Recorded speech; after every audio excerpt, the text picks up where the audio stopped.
Guys, what's up? We got a video essay today talking about one of the most controversial films of the 2020s from someone unexpected, I will say, Christopher Nolan, who directed things like Oppenheimer, Inception, my boy Interstellar right here. And he's always been somebody that's been apolitical, even something like Oppenheimer, which if that had been made by any generic director could have very easily been a political messaging film, but he actually did a really good job avoiding this. So when this movie first came out and people were saying that this was woke, had a lot of DEI, I was really skeptical from the get-go because of all the directors that I could view doing this in this day and age. Nolan really seemed low on the list. So I thought I myself had to go in and be the judge of A, how good this movie is, and B, how woke this movie really is. And I think it's really important to judge the movie in these two contexts. Is the movie actually a good movie? And then, is there some kind of messaging involved in it? Like, for example, Barbie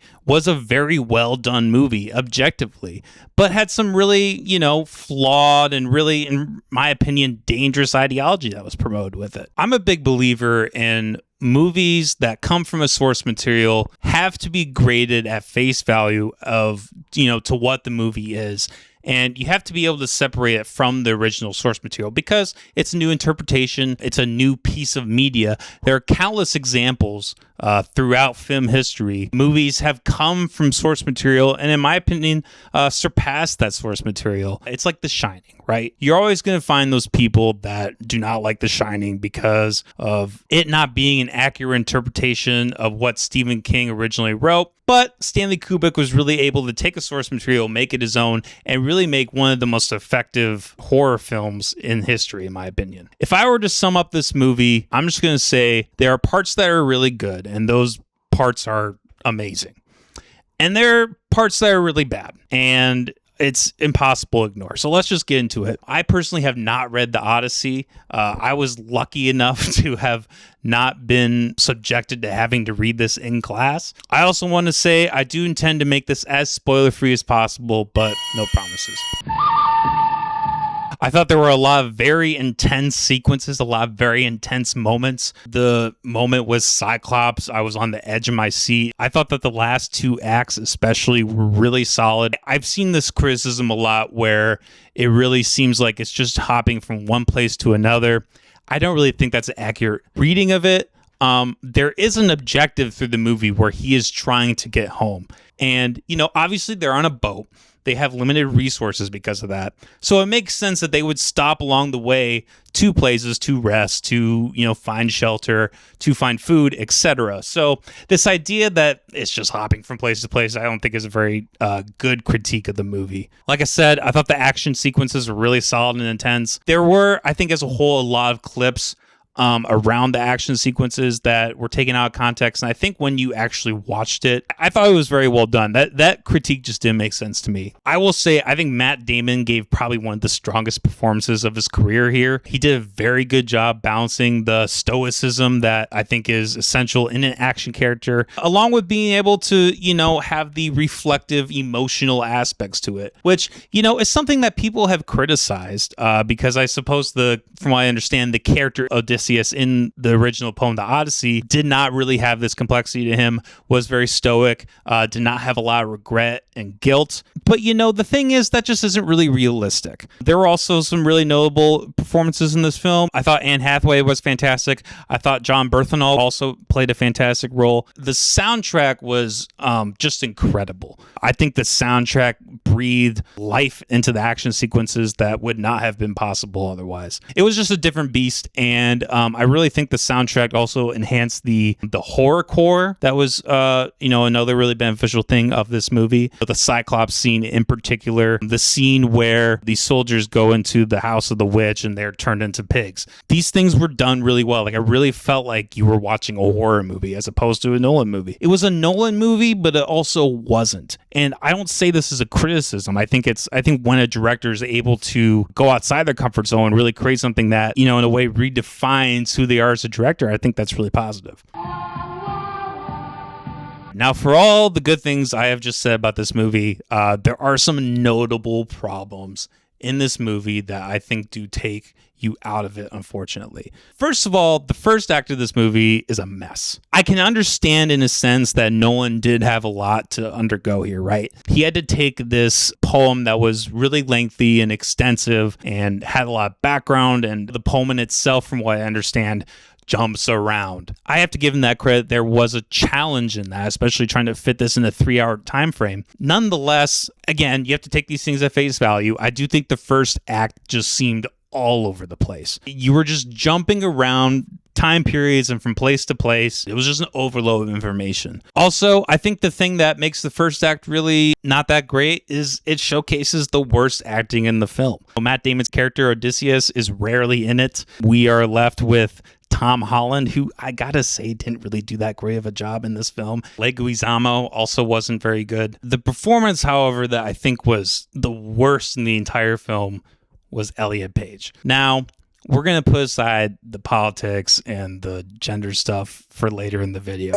But if I'm just going to look at the performance objectively, it just was not good. The lines were not delivered well. There's this scene in the beginning where Elliot Page is running down the hill back towards the Trojan horse as, soldiers are approaching it. And they run in a way that is just, it's unlike running I've ever seen in a movie. And this is within the first 2 minutes of the movie. And it completely takes you out of it. And I burst out laughing in the first 2 minutes. And I got this sense of dread, like, oh my God, this is like parody level bad. The vocal tone is all over the place. It's not universal. There are scenes where they're speaking really high pitch, and there are scenes where it's almost like they're forcing themselves to talk really low. And, this is something that doesn't really make sense to me either, is Christopher Nolan was asked about this, obviously. He said that it was all intentional and that all of his casting performances were based on talent. Now, again, I think this character's in the film for about maybe 5 or 6 minutes. So I think to make this, a bigger thing than it really is kind of silly. But it does lend you to question, like, why?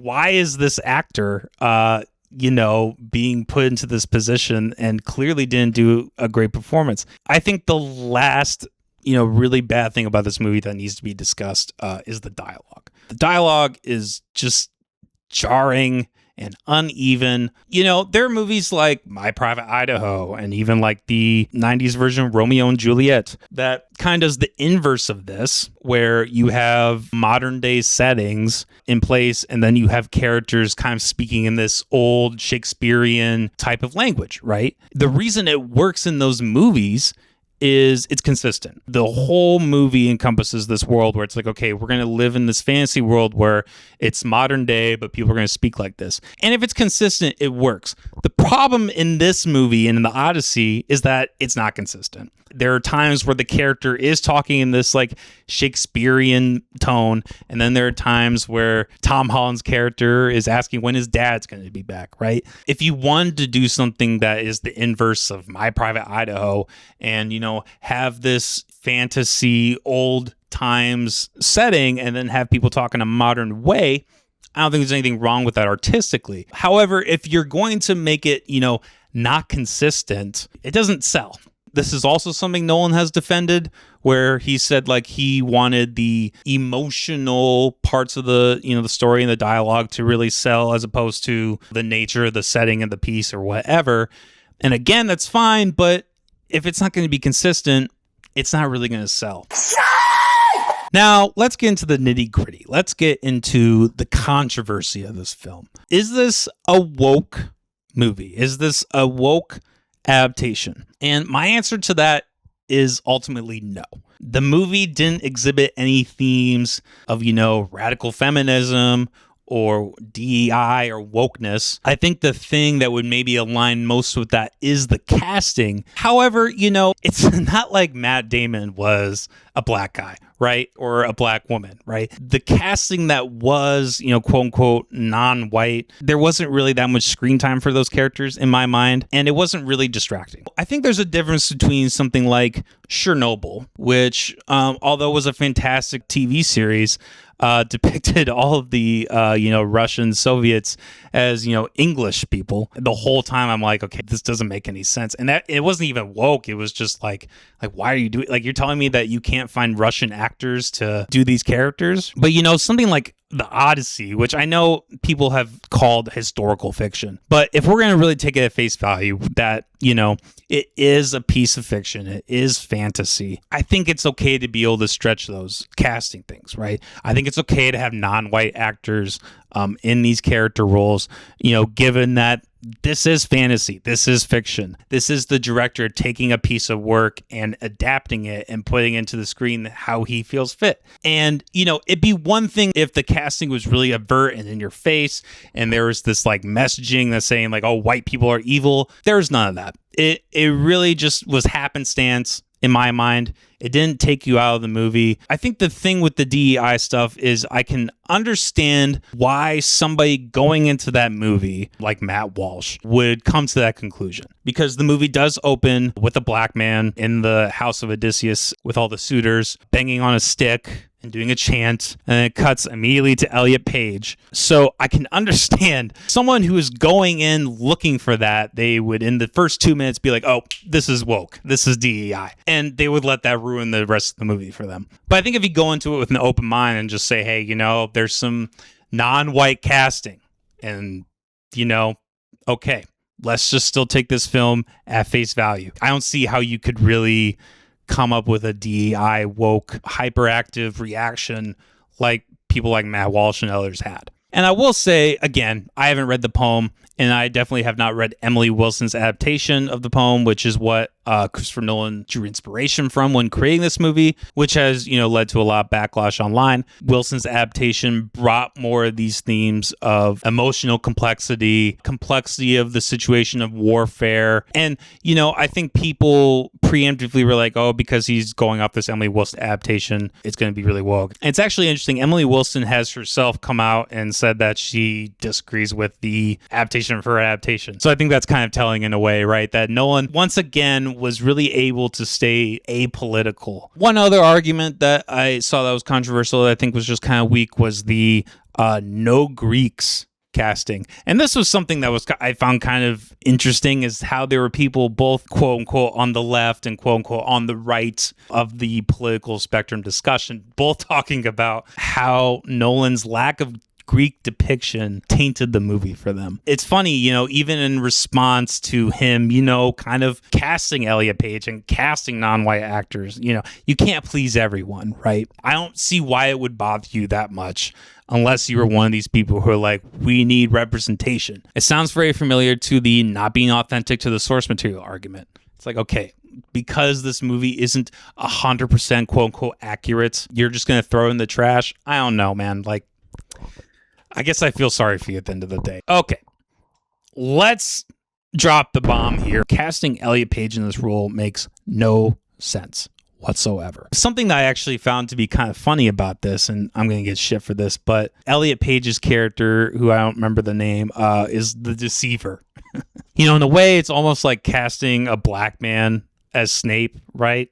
Like, you're trying to do this thing where, have DEI casting, or like, hey, we're going to include more non-white actors in these films, and you end up casting non-white actors in these villainous roles. So you're almost like doing the opposite of what you're setting out to do. You're almost doing like Birth of a Nation, not quite that extreme, but you're almost doing that where like, okay, we're going to cast a certain group of people and we're going to make them the villain. There's just something kind of ironic about that. And look, I'll just say this. I don't think there's anything wrong with casting a trans man to be a man in a movie. However, you have to think about this objective fact. If you are going to do that, that person has big shoes to fill. You have to come across as not a trans man, but as a biological man. I know people don't think there's a difference, but objectively on film, there is a difference. If Tom Cruise tomorrow became a woman and, was like, I identify as a woman, I'm a woman now, did whatever to make himself appear as a woman, and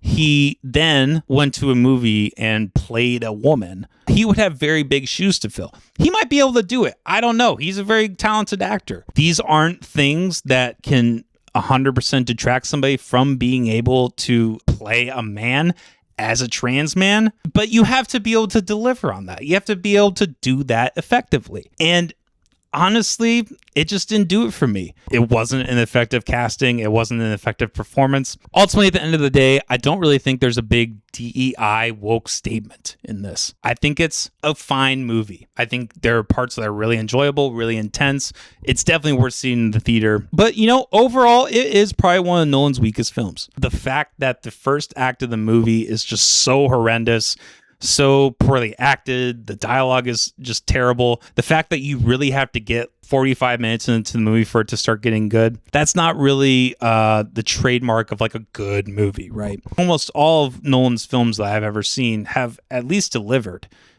initially in that first 5-10 minutes. And the fact that he wasn't able to do this at all in this movie is weak. My overall rating on this movie, I'm going to give it a 78 out of 100. My woke rating, I'm going to give it a 0.5 out of 5. And he